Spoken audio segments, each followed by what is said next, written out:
We live in a world where information is available at everybody's fingertips. So, with that being said, is there still such a thing as a sleeper anymore? We are going to break that down and much more on today's action packed episode of Locked On Fantasy Baseball.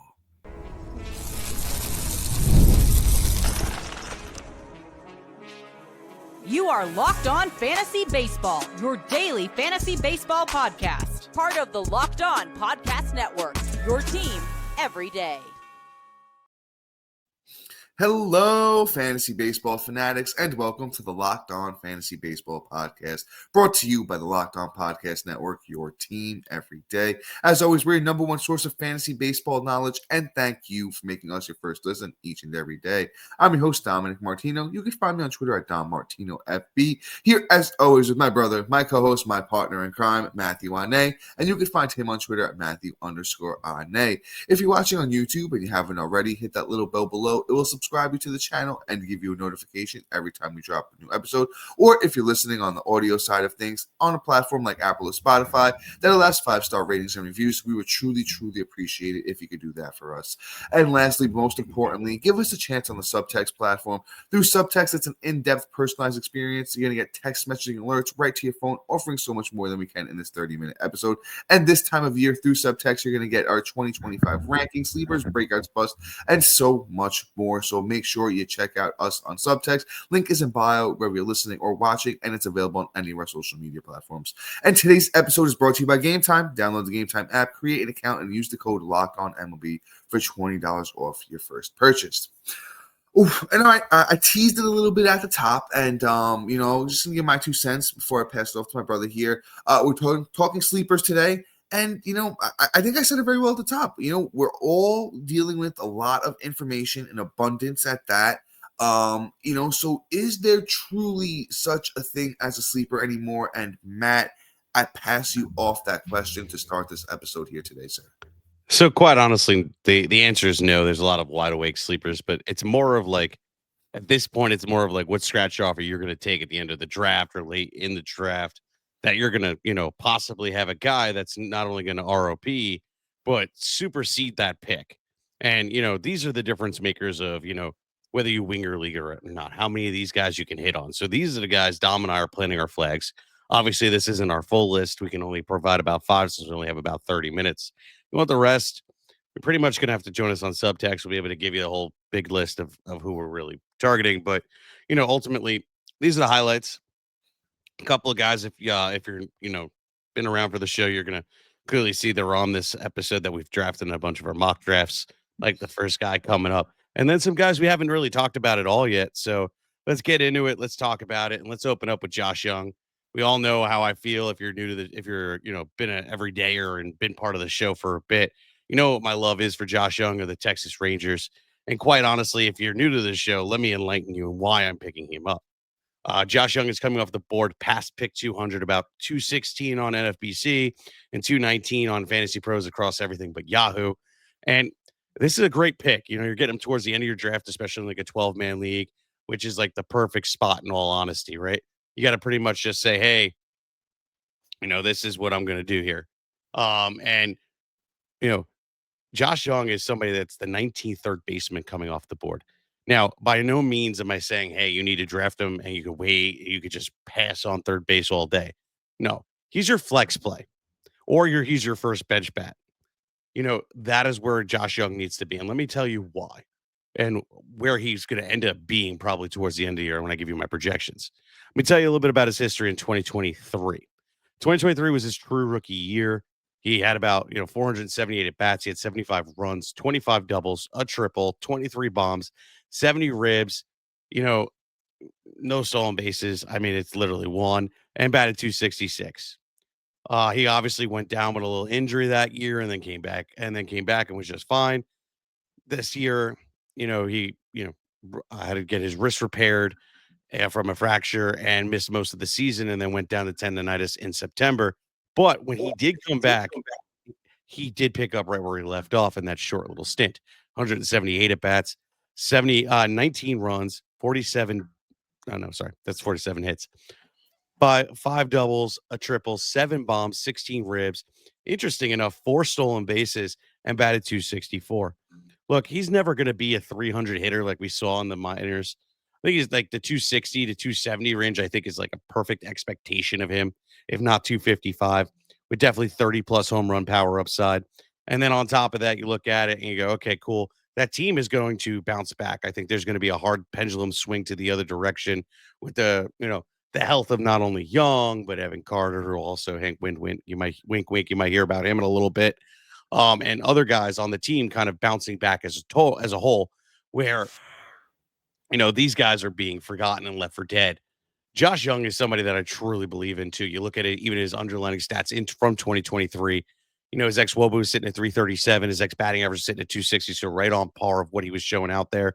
Average exit velocity sitting beautifully at 91.8 miles an hour. Barreled 11.9% of the time. Created hard contact nearly 50% of the time at 47.4% of the time. Which honestly, look, that is really key. Right. Not only can he have a high average exit velocity and get the barreling about 12% of the time, but be able to create hard contact at nearly 50% of the time of all his contact. That is stellar. Launch angle sitting at 41.9% of the time. Love that. Obviously, the reason why his batting average isn't higher is because of how often he chases whiffs and strikes out, and he doesn't walk as often as we'd like, which in the points leagues, that's kind of where he's going to give you a little bit less value. But still, the production of the doubles and triples will make up for it wholeheartedly. Josh Jung is somebody you do not want to pass on going into the drafts in 2025. He's going to be one of the picks this year that everybody's going to forget about, or at least under draft. And then he's going to fall in that in your draft, and you're going to pick him up and then have a stellar UT spot all day long. Yeah, Matt, I'm with you on Young. I honestly, I'm not going to add too much. Besides, if you've watched any of our mock drafts episodes, I think I've had Young on every single mock draft I've done. The value, as you mentioned, after pick 200, great for a guy who has 30 plus home run power, a lot of RBI potential in that Rangers lineup. I could see Young moving up as far as maybe like 4th or 5th in this Rangers lineup if he is rocking and rolling. And then, the average, as you mentioned, I don't think he ever gets up to, that level he was at in the minors. But can he hit 260, 270 consistently? I think that's possible for Young. So just the value on, a guy at third base. I love it. I currently have Josh Jung as my 13th third baseman off the board. So I think the value was tremendous on a guy like him right now. So well done, my brother. Let me jump in and give you guys one of my sleepers. I want to talk about Victor Robles of the Seattle Mariners. Finished last year like a house on fire. If you've been around and just a baseball fan or playing fantasy baseball a while, you might remember that Victor Robles was the number one prospect in all of baseball at one point. Like I said, has finally years and years and years later has finally lived up to the hype. Maybe he just had to get out of Washington because Victor Robles in his time in Seattle last year, it was 77 games for him, 229 at-bats, 41 runs, 20 doubles, 4 homers, 26 RBIs, 30 steals. He had 16 walks to 44 strikeouts, and he hit 328. Do I think he's going to be that good again? No, probably not. But we're getting pretty solid value on a guy right now that I think is going to hit leadoff for the Seattle team behind, like a Julio Rodriguez type. He's going to get driven in a lot. He can steal a lot of bases. And in a world where, outfield really does start to thin out, trying to pull up where Robles is coming off the board. I know it was another guy well after pick 200. So the 59th outfielder off the board for Victor Robles, pick 242. I've recently moved Robles, or he keeps kind of moving up my outfielder rankings. I have him as outfielder 48 right now, so I have him 11 spots higher than ADP. I just think he's a nice little, like a fourth, fifth outfielder type that, you can rely on for, batting average, steals, and runs. So going to contribute very well in those 3 categories. I'm just a huge fan of him. Like I said, coming into, this 2025 season after him finally breaking out, as a little bit older prospect here. But I think Victor Robles is going to be strong for those Mariners in 2025 here. Matt, thoughts on Robles, or are we going to sneak it in, or are we going to make the fans wait? So I will say this. The more I heard you talk about him, the more he's going to rise in my rankings. But you'll find out why coming up after this. And all right, folks, I need to talk to you about my friends over at Game Time. I love going to live events, whether it's sports, music, theater, or comedy. One of my favorite memories was attending a concert that I went to last year. It was great. Spice Girls. What was that? I'm joking. Just go. I'm sorry. The energy, excitement, and everything was unforgettable. And, now Game Time has made it even easier for you to get tickets and your favorite events with their new feature called Game Time Picks. This feature filters out the fluff to show you only incredible deals on great seats, so you don't have to waste time searching through thousands of tickets. Recently, I was looking for tickets I was actually looking into, NBA tickets, the Knicks. Actually, they've been slowing down a little bit, but you know what? They've been still one of the better teams in the East, and Karl Anthony Towns and them have been playing great. So I want to check them out. So I went on to the Game Time apps, and with Game Time Picks, I found amazing deals and could even see the view from my seat before buying. The super deal was particularly impressive, offering great seats at unbeatable prices. Plus, the app's all-in pricing shows the total cost up front with no surprise fees at checkout. Take the guesswork out of buying tickets with Game Time. Download the Game Time app, create an account, and use the code LOCKEDONMLB for $20 off your first purchase. Terms apply. Again, create an account and redeem the code LOCKEDONMLB for $20 off. Download Game Time today. What time is it? Game time. And then, folks, I once again want to talk to you about the Locked On Fantasy Baseball Podcast Diamond Club on the Subtext platform. It's going to be your ultimate fantasy baseball companion as this offseason continues to unfold. You're going to rely on Matt and I for our dynamic content. You're going to get real-time alerts right to your phone, including our 2025 rankings, sleepers, breakouts, busts, and so much more than we can offer in this 30-minute episode. So make sure you stay ahead of your fantasy league by joining the Diamond Club on Subtext, where the path to your victories begin. Subscribe now and elevate your fantasy baseball experience to a new level. And if you are interested in joining us on Subtext, the link is in the bio wherever you're listening or watching, and it's available on any of our social media platforms. Whew. All right, Matt, we were talking a little bit of Victor Robles, and actually you seemed a little bit excited for him. What are your thoughts on him, brother? So everything you said makes sense. Quite honestly, he wasn't even on my radar. And when I saw this in the show docket, I was like, really? But then you forget about what kind of year he did have. And also too, the leading off part is pretty huge. Being hitting right in front of Julio Rodriguez and Cal Riley, that really is pretty enticing, and that lineup I like as a whole. So great job. I definitely support it. I was actually getting ready to drink the haterade and poo all over it, and unfortunately, I can't hate the pick. So He's a little it is sneaky what it is. one. He's a little sneaky one. I know we talked about him a little bit at the end of last year, and I know a couple people picked him up, including myself, and he was just sneaky good down the stretch. So, I'm glad that that people aren't necessarily super forgetting about him, but we got some value here. We got some value. Oh yeah, and he might be the epitome of a sleeper. He might be somebody that you're drafting and then actually being able to carry all year, especially in the deeper leagues. Maybe not in like a shower league like 10 and 12, but the 14, 15 man meet leagues, absolutely. Let's move on. We spent way too much time on this guy. So about Evan Carter of the Texas Rangers, it just hit me for double T on this. But look, Evan Carter is somebody that I feel like we were all hyped up and ready to go for last year, but unfortunately he was dealing with the back injury and pretty much just sidelined him for the whole year. And Evan Carter, I felt like out of all the prospects going into 2024 was kind of the most proven because not only did he perform all throughout the playoffs all the way to that World Series run in 2023, but really like showed out for me. And I was like, man, I'm excited to see what this kid's going to do. It's going to be kind of like, I think a guy that we're going to be talking about as a future stud, top 30 pick. That's where I had this kid projected. Unfortunately, that back injury kind of slowed him down, but it just, if anything, kind of gave us a real deal price on him for this year because one, he performed like crap because he was clearly hurt, and then two, we didn't really get to see anything. So I think a lot of people feel the burn because you had to spend, a top 30, top 40 pick on Evan Carter last year. So now you're spending literally, what was the pick again? 224 is the ADP across all these different platforms. I'll take that all day. That's like your outfielders, like, 5. And with Evan Carter's upside and ceiling, I'm all about that all day. This kid actually has five tool in his repertoire. Bats are average, definitely could steal. He definitely has the sprint speed. Has a little bit of pop in his bat too. I think he can hit about 25 home runs. And that Texas Rangers team, the same way I was talking about Josh Jung, I think there's gonna be a bounce back. The runs and ribs are gonna be there all day. Evan Carter is primed to actually give you another bolster into it. That I think the value is sitting so late in this draft. You cannot ignore this kid come draft time.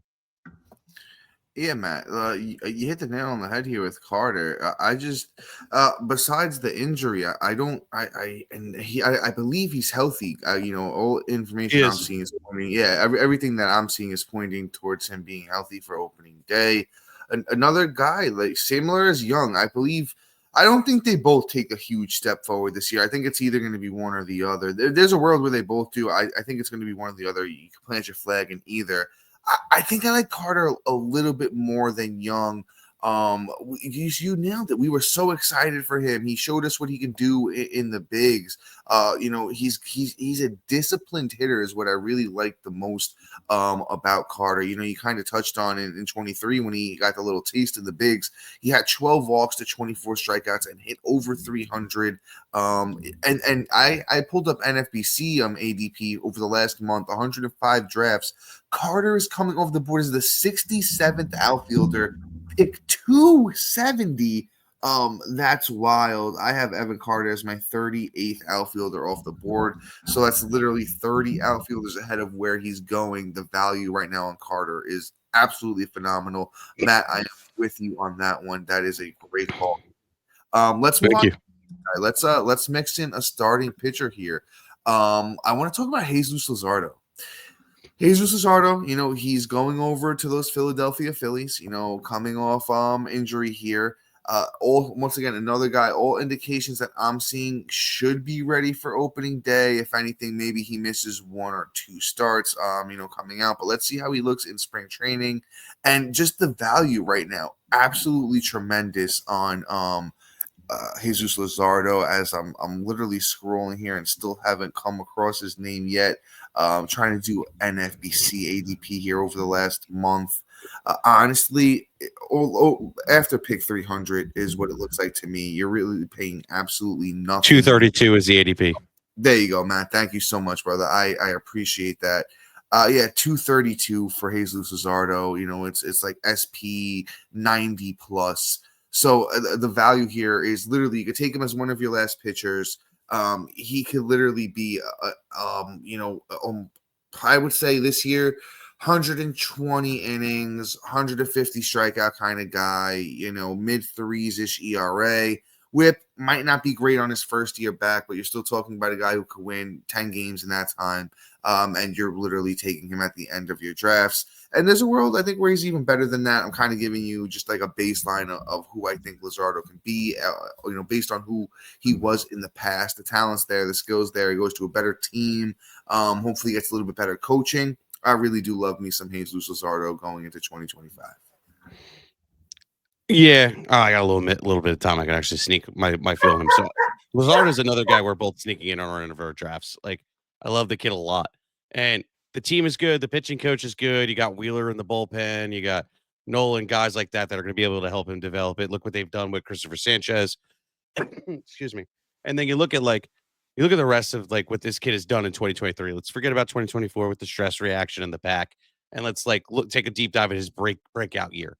And it's a lot of positive things. For starters, a 3.58 ERA, pitched 178 innings, and had 208 strikeouts with a WHIP of 1.21. Look, he loves to strike everybody out, so he's going to have a higher WHIP. It is what it is. That's how Blake Snell started off, and then eventually we saw where that went. And, I'm not saying he's going to be the next Blake Snell, but he has the capabilities to have something like that because he was a top pitching prospect at one point. His fastball was sitting in 2023 at 96.7 miles an hour. The X batting average was sitting at 235. xERA was a lot higher than what he showed, but at the same time, still, I think it's kind of on par. I think it's going to be just fine because the FIP was much better. Gets guys to chase about 31.3% of the time, creates the whiff about 31.4% of the time. Gets the strikeout 28.1% of the time. He also has a nice repertoire as well. I know I'm talking really fast. I just want to squeeze it in. 4-seam fastball, slider, changeup, sinker, and curveball. Dude throws things a lot too. Like, leans on that that fastball a lot at 39.4% of the time, but then sliders about 29% of the time, and changeup at 22% of the time. Still hasn't worked in the curveball and sinker as much, but he does really well with it. Quite honestly, batting average on the four-seam fastball needs a little bit of work at 280, but then that slider is only getting hit about 200, and that changeup about 207. He has a really good pitch mix, and I just would love to see a little bit more out of him. But coming up next, you're going to hear about the guy I think is going to be one of the steals. You just got to have a little bit of patience. You can't tell us a little bit more of an injury history because of the values on the guys coming up in 2025. Find out who that is coming up next.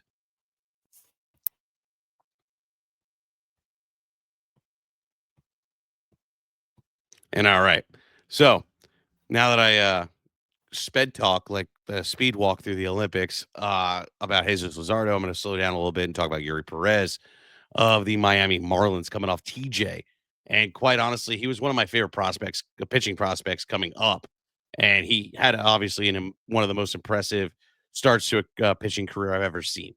Unfortunately, went down before the season even started and to TJ and wasn't really able to show out what he has. You know, his rookie year, they limited him to about 91.1 innings pitched, and he really made a huge difference for that team. 91 innings pitched, 108 strikeouts, a 3.15 ERA, and quite honestly, I add to his first 7 outings, he had a sub-1 ERA. He was absolutely incredible. He had a 1.12 WHIP and just really lit up the world. On top of that, he really just has the stuff. He has a great arsenal, and everything has great movement. There wasn't a single complaint about this kid when you stand at 6'8", 220 pounds, and the kid is only 21 years old. It's a four-seam fastball that, obviously you'd like to see a little bit better batting average at 289, but the slider only gets hit about a 183. The curveball at .098 batting average, and then the changeup even less. The dude just throws things wonderfully. If he can improve on that fastball even a little bit more, he's going to be absolutely dangerous throwing it at 97.5 miles an hour. He might just Matt Harvey it and just kind of overpower everybody with that fastball. I am excited for Eury Perez. The only problem is he's not going to be ready until about, June. So this is more of like a watch list, kind of more of like, okay, if you have an IL spot, make him your last pick, add him, then put him on the IL and then pick up somebody else on this list that I think you'll probably be able to get. And then you hold on to him unless you're hearing some setbacks. Eury Perez is somebody that could be the difference maker for your team going down the stretch. You just got to be a little patient. Yeah, Matt, well said. Eury Perez, one of the best young arms in all of baseball. Going to be 22 years old here in 2025. Definitely has potential to be one of the breakout stars of the second half of the season. You broke Eury down well. I'm just going to add, he's coming off the board the last month in NFBC around pick 560, which is which is free 99. You literally took the words out of my mouth there. So Eury Perez is a great last pick. If you got a good amount of IL spots, you can just throw them on there. You pick up a free agent that is doing good at the beginning of the season, and that's going to work well for you. Let's move on to this next guy, and he's kind of gone under the radar here. Shane Bieber started off the season really, really good. Went down another guy, dealing with TJ. I think Bieber, is supposed to be back around the same time as Eury. You're talking about like all-star break kind of ish. And Cleveland went out of their way to, re-sign him and, plant their flag, double down, basically say, June 1st. Yeah, so basically seem around the, a little bit before that all-star break. Maybe he's a little bit ahead of Eury on that return pace.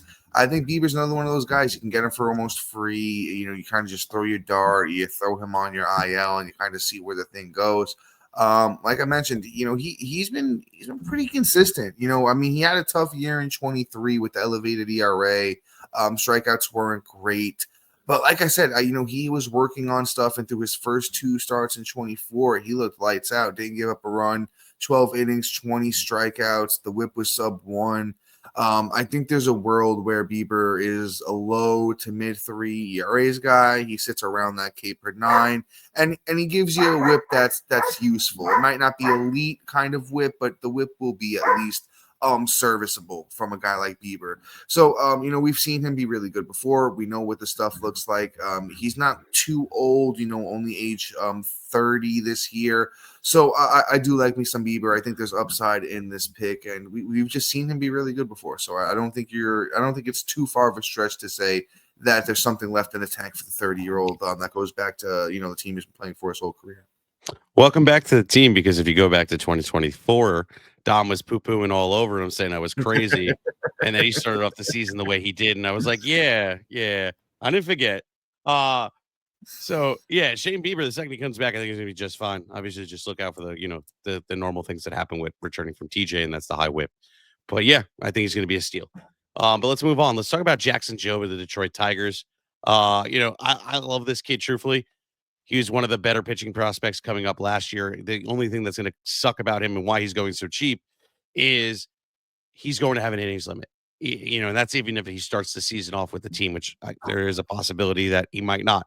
So he might go from a guy we're drafting to a guy that might go on a watch list. But we got to talk about him.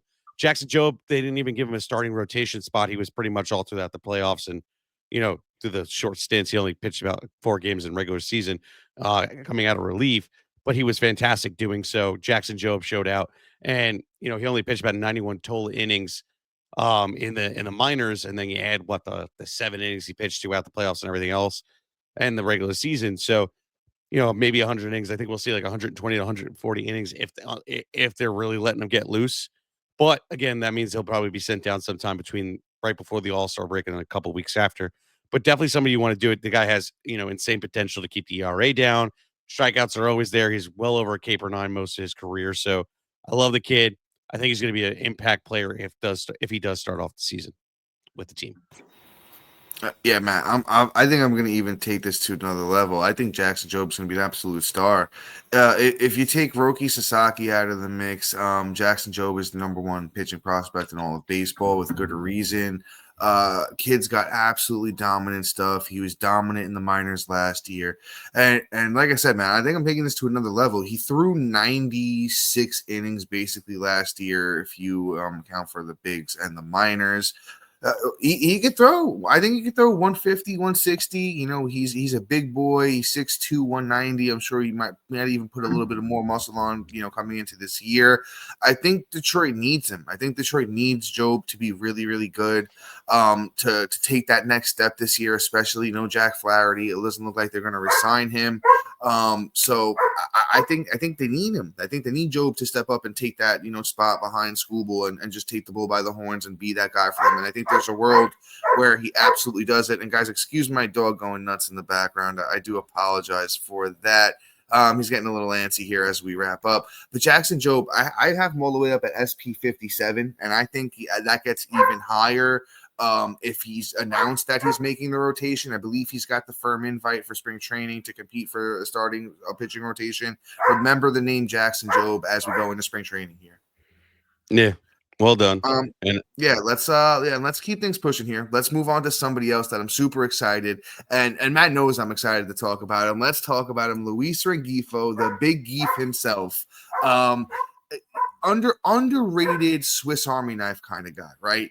Last year, Rengifo did only play 78 games due to injury. He had 238 at-bats, 41 runs, 13 doubles, 6 homers, 30 RBIs, 24 steals, and he hit 300. He's basically been the same kind of guy for the last 3 years. He can hit for a little bit of batting average. He can steal a good amount of bases. He's got a little bit of pop in that bat. The Angels team themselves aren't going to be great. But with that being said, it's not like he got an outrageous price on Rengifo, and his main thing is going to be, he's second base eligible. So that's going to be very, very useful. He's coming off the board at exactly around pick 200. I think this is a guy that you take. He's on your bench. You plug and play him when, somebody's got a day off. You're trying to grab maybe an extra steal. Maybe you're behind a little bit in batting average. And, Rengifo, realistically, I think he's going to hit near the top of that lineup for the Angels, if not even leading off. Like I said, could steal 30 bags, could hit you 20-ish home runs if he plays a full season. And, could be a 100-run guy. So, you're talking about a guy who can be really, really sneaky good off the board. Take as much Rengifo as you can. We're going to differentiate on this one. Look, at this point, I don't blame you if you want to take him as a lottery pick. But for me, the geef is more of a queef. And, I don't really feel great about him. There's nobody besides Trout on that team that's really going to be able to drive it in. Ohapi needs to prove himself first. So, the 100 runs thing I think is kind of like a wish, but maybe some potential. But I just don't see it happening. Powers doesn't exist for him. Stolen bases do. That's the one thing, and then the batting average does. I just I just don't feel great about it. Yes, in an NFBC league, something like that, he's a perfect Swiss Army knife for your team. But other than that, no, thank you. But I got time for one more guy. I'll sneak him in real quick. We've talked about him a lot. Christian Encarnacion-Strand of the Cincinnati Reds. Honestly, if it wasn't for him breaking his hand, I think he would have came back with some vengeance and been an incredible star last year. And we were talking about him as a top 7, first baseman. So Christian Encarnacion-Strand, you cannot forget about. I'll just read you off a little bit of his minor league stats real fast, and then we do need to get out of here. But he does have he's got the power, like the song from Power Rangers. I'm bad. Yes, I made the reference. In 2023, before he got the call, he had 294 at bats, 52 runs, 23 doubles, 3 triples, 20 bombs, 68 ribs, and batted 296. The dude does have potential to just contribute, had the power, and be everything else. Yeah, Dom, please give us a little insight, and then we got to get out of here. Yeah, no, I'm with you. I love Strand. If you've been paying attention, you've been watching any of our mock drafts, he's somebody I've literally taken in every single one. He honestly, out of almost all the bats we talked about today, he could be the most impactful if he lives up to his high potential. But guys, with that being said, we are out of here for today. So please be sure to like, subscribe, comment, rate, and review. Shout out to our everyday listeners and new listeners for making Locked On Fantasy Baseball your first listen each and every day. And after you make us your first listen, go out and check our boy Sully on Locked On MLB. Make him your second listen. Does a great job of covering the league in a little bit of a different way than we do, where we put our fantasy spin on it. He has just more of a regular, straightforward take on it. But guys, until next time, see ya. Peace.